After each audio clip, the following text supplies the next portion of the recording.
ఆగండి. మీరు చిన్నప్పట్నుండి బైబిల్ గురించి నమ్ముతున్న కొన్ని విషయాలు బైబిల్లో అసలు రాయబడలేదు అంటే నమ్ముతారా?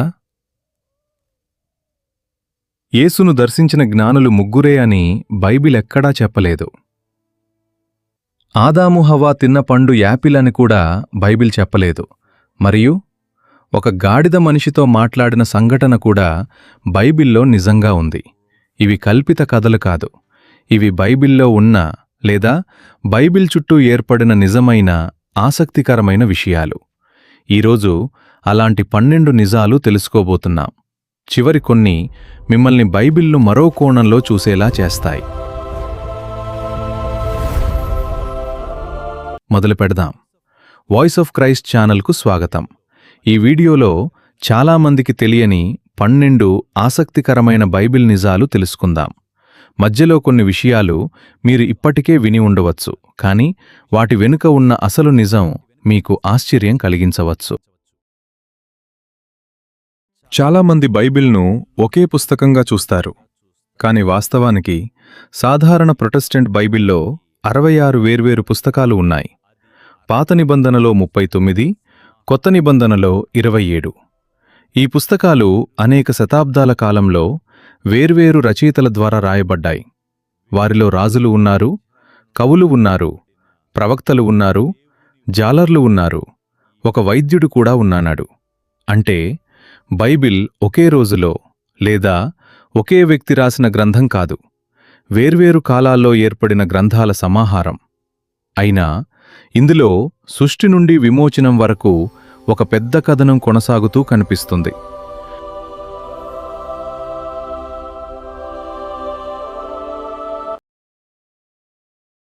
బైబిల్లో ప్రసిద్ధి చెందిన అత్యంత చిన్న వచనం యోహాను 11:35. యేసు కన్నీరు కార్చెను. తెలుగు అనువాదంలో పదాల సంఖ్య మారవచ్చు, కాని ఈ వచనం చాలా చిన్నదైనా దాని వెనుక ఉన్న భావం చాలా లోతైనది. లాజరు మరణించిన సందర్భంలో యేసు ఏడ్చాడు. ఈ సంఘటన ద్వారా యేసు అద్భుతాలు చేయడమే కాకుండా మనుషుల బాధను కూడా అనుభవించాడని క్రైస్తవులు అర్థం చేసుకుంటారు.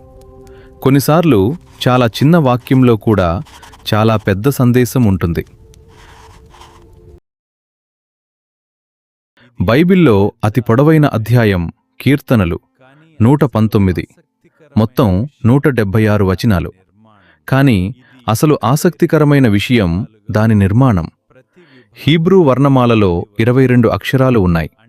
కీర్తనలు 119ను 22 భాగాలుగా విభజించారు. ప్రతి భాగంలో 8 వచనాలు ఉంటాయి. ప్రతి భాగం ఒక ప్రత్యేక హీబ్రూ అక్షరంతో ప్రారంభమయ్యే విధంగా నిర్మించబడింది.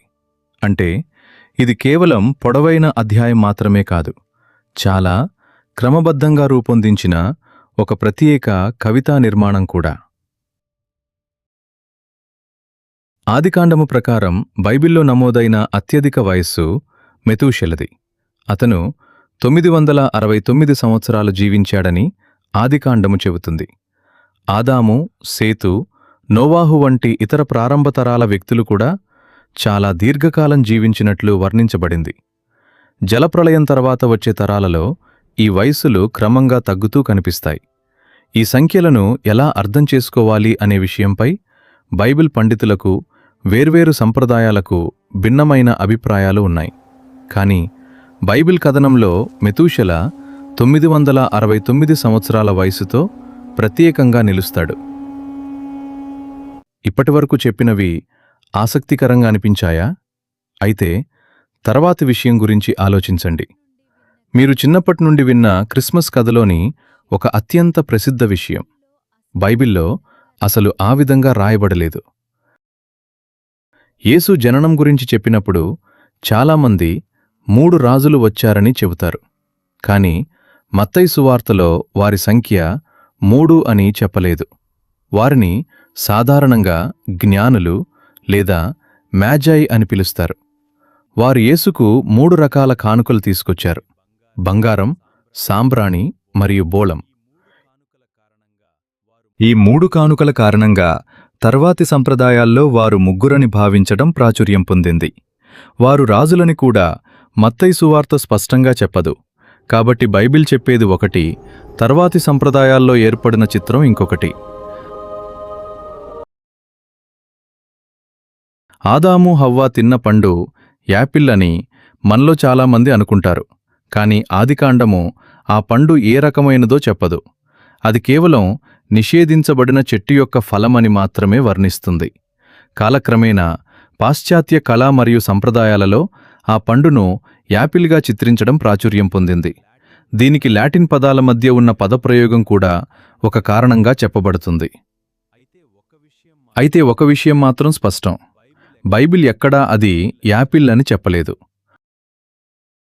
సంఖ్యాకాండము 22లో బిలాము అనే వ్యక్తి ఒక గాడిదపై ప్రయాణిస్తున్నాడు. అతనికి కనిపించని ఒక దేవదూతను ఆ గాడిద చూస్తుంది. దాంతో అది ముందుకు వెళ్లడానికి నిరాకరిస్తుంది. బిలాము కోపంతో గాడిదను కొడతాడు. ఆ తర్వాత కథనం ప్రకారం దేవుడు ఆ గాడిద నోరు తెరిచాడు. అప్పుడది బిలాముతో మాట్లాడుతుంది.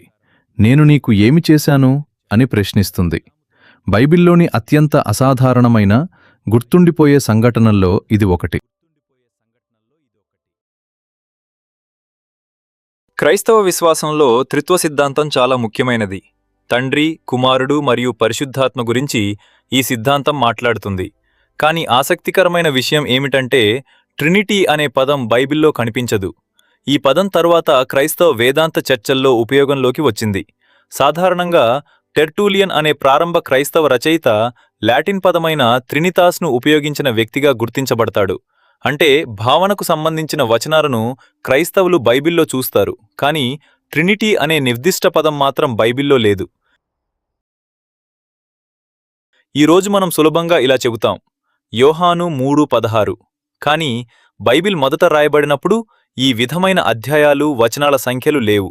తర్వాత కాలంలో చదవటానికి, సూచించటానికి సులభంగా ఉండేలా విభజనలు చేయబడ్డాయి. ప్రస్తుతం ఉపయోగిస్తున్న అధ్యాయాల విభజన సాధారణంగా 13వ శతాబ్దంలో స్టీఫెన్ ల్యాంగ్టన్తో సంబంధం కలిగి ఉంది. వచనాల సంఖ్యల వ్యవస్థ తరువాత ముద్రిత బైబిళ్ల ద్వారా విస్తృతంగా ప్రాచుర్యం పొందింది. అంటే యోహాను 3:16 అనే సూచన బైబిల్ అసలు రచనలో భాగం కాదు, అది తరువాత పాఠకులు సులభంగా వచనాలను గుర్తించటానికి ఏర్పడిన వ్యవస్థ. బైబిల్లోని పరమగీతం లేదా సాంగ్ ఆఫ్ సాంగ్స్ ఇతర బైబిల్ పుస్తకాలతో పోలిస్తే చాలా ప్రత్యేకమైనది. ఇది ప్రేమ, ఆకర్షణ మరియు సంబంధాలను కవితాత్మకంగా వర్ణిస్తుంది. దీనిని ఎలా అర్థం చేసుకోవాలి అనే విషయంలో వేర్వేరు క్రైస్తవ వేర్వేరు వివరణలున్నాయి. కొందరు దీనిని ప్రధానంగా ప్రేమ కవితగా చూస్తారు, మరికొందరు దీనిలో దేవుడు మరియు ఆయన ప్రజల మధ్య ఉన్న సంబంధానికి ప్రతీకాత్మక అర్థాన్ని కూడా చూస్తారు. కాబట్టి బైబిల్లో కేవలం చరిత్ర లేదా ప్రవచనాలు మాత్రమే కాదు, కవిత్వం మరియు ప్రేమను వ్యక్తపరిచే రచనలు కూడా ఉన్నాయి. 15వ శతాబ్దంలో జోహాన్నెస్ గుటెన్బర్గ్ ముద్రణ సాంకేతికతను ఉపయోగించి రూపొందించిన బైబిల్ చరిత్రలో ఒక గొప్ప మైలురాయి. దీనిని మనం గూటన్బర్గ్ బైబిల్ అని పిలుస్తాం. దీనిని ప్రపంచంలో మొదటి ముద్రిత పుస్తకం అని చెప్పడం సరైనది కాదు, ఎందుకంటే గూటెన్బర్గ్కు ముందే ఆసియాలో ముద్రణ పద్ధతులు ఉపయోగంలో ఉన్నాయి. కానీ గూటెన్బర్గ్ బైబిల్ను పశ్చిమ యూరప్లో మూవేబుల్ మెటల్ టైప్ ఉపయోగించి ముద్రించిన మొదటి గొప్ప పెద్ద పుస్తకాలలో ఒకటిగా గుర్తిస్తారు. సుమారు 1455లో ఇది పూర్తయినట్లు భావిస్తారు. మొదట సుమారు 180 కాపీలు ముద్రించబడినట్లు అంచనా. ఈరోజు వాటిలో 50 కంటే తక్కువ కాపీలు మాత్రమే మిగిలి ఉన్నాయి. అందుకే ఇది ప్రపంచ చరిత్రలో అత్యంత విలువైన, ప్రసిద్ధ పుస్తకాలలో ఒకటిగా నిలిచింది.